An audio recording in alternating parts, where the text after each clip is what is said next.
যাই হোক, বাংলাদেশ থেকে মালয়েশিয়া এসে ভালোই হয়েছে। তাহলে বাংলাদেশের মানুষ যেমন দাম দিতে চায় না, তেমন কেউ নিতেও চায় না। আবার ব্যাগের ভিতর ঠেলে দিলেও নিতে চায় না আমাকে।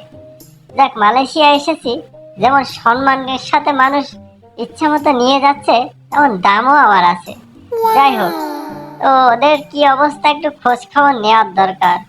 পেঁয়াজেরও তো ফরেন যাওয়ার কথা ছিল, তাছাড়া লাউয়ের তো ওর সাথেও অনেকজন যোগাযোগ হয় না। দেখি ওদের সাথে একটু ফোন করে ফোনে যোগাযোগ করে ওদের কি অবস্থা একটু খোঁজ নেই। হ্যালো দোস্ত পিয়াস, কি অবস্থা তোমার? আর তুমি এখন কোন দেশে অবস্থান করছো, আর দাম কেমন? আমার তো মোটামুটি মালয়েশিয়ায় ভালোই দাম আছে, বুঝলা, সম্মানও আছে। তো মুলা, তুমি কি আমার কাটা গায়ে নুনের ছিটা দিচ্ছ নাকি খোঁজ খবর নিচ্ছ? কিছু বুঝে উঠতে পারলাম না। যে অবস্থার মধ্যে আছি, দাম তো দূরের কথা, মানুষ নিতেই চায় না, আবার দামের কথা জিজ্ঞাসা। ভেবেছিলাম দেশ ছেড়ে বিদেশ যাব, সে ভাগ্য আর আমার মনে হয় হবে না দোস্ত। এদেশেই মনে হয় পচে মরা লাগবে, বুঝছো? কেন, কি হয়েছে দোস্ত? তোর না ইউরোপে যাওয়ার কথা ছিল? তোর ইউরোপে যাওয়ার কি হলো? তুই যাসনি কেন? বলতো দেখি, শুনে দেখি কি হয়েছে তোর। আর বলিস রে দোস্ত, সে এক বিশাল পাতিহাস। কাগজপত্র সব নিয়ে গিয়েছিলাম পাসপোর্ট অফিসে পাসপোর্ট করার জন্য। ওখানে গিয়ে দেখি তারা জন্ম নিবন্ধনে জন্ম তারিখ দিয়া 32 তারিখ, আর আইডি কার্ডে তো আমি আগে থেকেই মরে আছি। শালা আমাকে আইডি কার্ড বানানোর সময় মৃত দিয়ে দিয়েছে। খালি বল কিভাবে আমার পাসপোর্ট হবে আর আমি কিভাবে ইউরোপে যাব?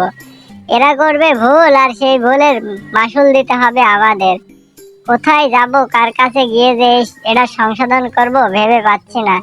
যার কারণে এই জটিলতার জন্য আর পাসপোর্টও করা হয়নি আমার, আর ইউরোপেও যাওয়া হয়নি।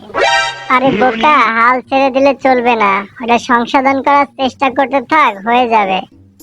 তো দোস্ত, আমাদের লাভের কি খবর রে, তুই জানিস নাকি?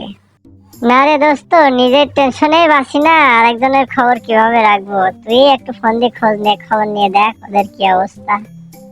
ভালো থাক, পরে কথা হবে, ঠিক আছে? হ্যাঁ রে দোস্ত, তুইও ভালো থাকিস, ঠিক আছে? পরে কথা হবে, আমি এখন লাউয়ের সাথে একটু কথা বলবো, রাখলাম। হ্যালো দোস্ত লাউ, কি অবস্থা তোমাদের? কি অবস্থা, কোথায় আছো, কি করছো, খবর টবর কি? কেমন আছো তোমরা, জানাও।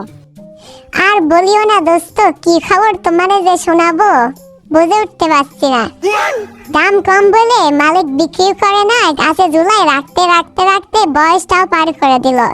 একটা পাসপোর্ট করে যে অন্য কোনো দেশে যে শিফট হবো, তুমি যেমন মালয়েশিয়ায় গেছো ভালোই আছো, এরকম তোমার মতো একটা কোনো অন্য কোনো দেশে যে ভালোভাবে থাকবো তাও হয় না।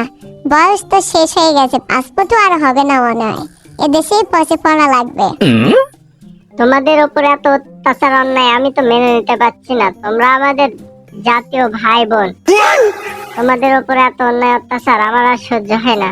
তোমরা সবাই এক হও হয়ে সবজি বাজারে আন্দোলনে নেমে পারো, আর বাকি আমি দেখে নিচ্ছি। আমি এদেশে প্রবাসীদের, সব প্রবাসী সবজিদের নিয়ে একসাথে হচ্ছি, রেমিটেন্স বন্ধ করে দেবো। সালারা হয় আমাদের দাম বাড়াবে, তাহলে আমাদের যত সবজিরা আছে সবাইকে ফরেন পাঠাই দেবে। পাইছে কি বাঙালি? দোস্ত মোলা, হঠাৎ করে আন্দোলন নেমে পড়া কি ঠিক হবে? তাছাড়া তো আমার বয়সও এখন আর নেই যে আমি পাসপোর্ট করে ফরেন যেতে পারবো। আরে সারা বাঙালি লাও, খালি নিজের চিন্তাটাই করলি। শালা তোর তো বয়স শেষ, আর দুদিন পর কেটে তোকে রোদে শুকিয়ে বীজ বানাবে, আর সেই বীজ থেকে যে গাছ হবে তাতেও তো লাউ ধরবে নাকি? সেই লাউ গুলার কি হবে, কি ভবিষ্যতে কি হবে, তুই কি একবার ভেবে দেখেছিস? তুই কি চাস ভবিষ্যতে তোর মতো যা লাউ আছে সবার বিয়ে তোর মতো অবস্থা হোক? যদি চাস তাহলে দরকার নেই আন্দোলনের, আর যদি না চাস তাহলে তোরা সবাই একসাথে হ, আমি তোদের সাথে আছি, সমস্যা নাই। আচ্ছা ঠিক আছে দোস্ত, আমি এদিকে সব অ্যারেঞ্জ করছি, তুই কিন্তু ওদিক থেকে পুরোপুরি সাপোর্ট করবে, পুরোপুরি রেমিটেন্স বন্ধ করে দিবে, শট ডাউন করে দিবে, ঠিক আছে? আরে হ্যাঁ, এদিকটা নিয়ে তোদের টেনশন করতে হবে না। আমরা প্রবাসী সবজিরা 100% তোদের সাপোর্ট করব।